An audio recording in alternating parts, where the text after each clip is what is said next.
Hello, my wise and wonderful colleagues. The next section I want to share with you has quite a lot of information. So instead of making one long video, I'm going to break it down into two that are shorter. It seems strange to say that generally teachers are isolated, and sometimes even lonely, when we do our work surrounded by so many people. But it's true.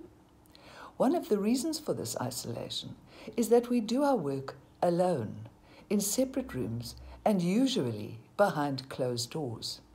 This means that we have no support from our colleagues whilst we are in the actual act of teaching and learning. They don't see the problems that we confront, and so can't offer any meaningful advice.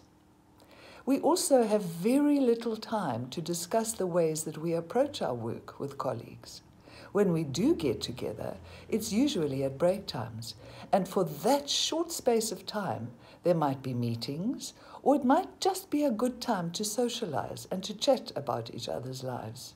This is such an important aspect of working on a staff, and it should be happening. However, it means that there's very little time to engage in the more serious stuff about the ways that we do our work.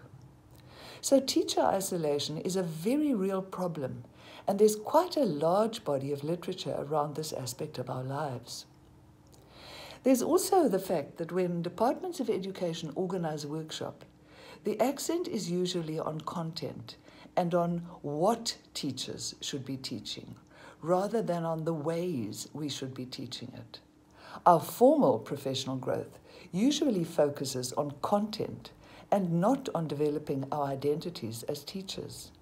There are very few workshops, if any, that focus on developing our practice in the classroom. Have you ever said something like this? I'm really feeling awful today, and the worst thing is that the children are behaving really badly as well. Children pick up clues from us and behave accordingly. If one is feeling awful, one's teaching suffers, and the children know this.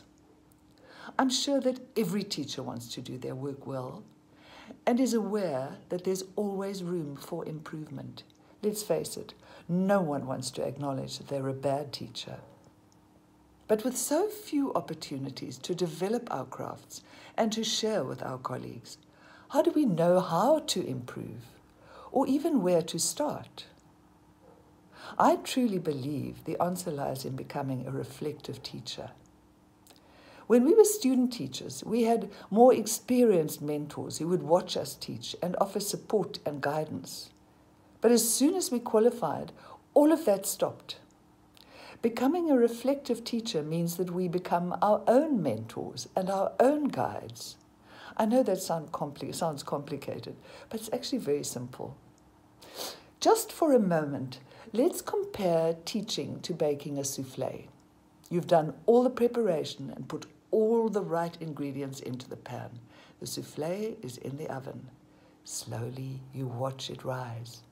Then you want a closer look, so you open the oven door. And as you watch, the soufflé falls and becomes as flat as a pancake. Suddenly, you realize you should not have opened the oven door. The next time you make a soufflé, you've learned from your mistake, and the oven door stays shut, and the soufflé is a success. The problem with this comparison is that the issues that we encounter in our teaching are seldom as obvious as opening the oven door. So we have to become much more vigilant.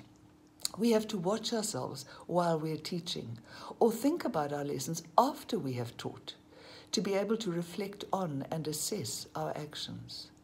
We are all capable of this skill. In fact, we do it in our everyday lives already. We say things like, "Oh, I wish I hadn't said that," or "Thank goodness I didn't say the wrong thing," or "If I had known that, then I would..." All of these are examples of reflection. Real reflective teaching is looking at our practices without blame, shame, or guilt, but with an honest wish to improve our performances in the classroom so that we gain a deeper understanding of the ways that we function as facilitators. My next video will give you some ideas of how to do this, but in the meantime, Start thinking of yourself in the new language of our age. You are no longer a role model. That's boring. You are now an influencer of hundreds of young people. Let's make sure that we get it right. Take care of yourselves and stay safe. I'll see you again.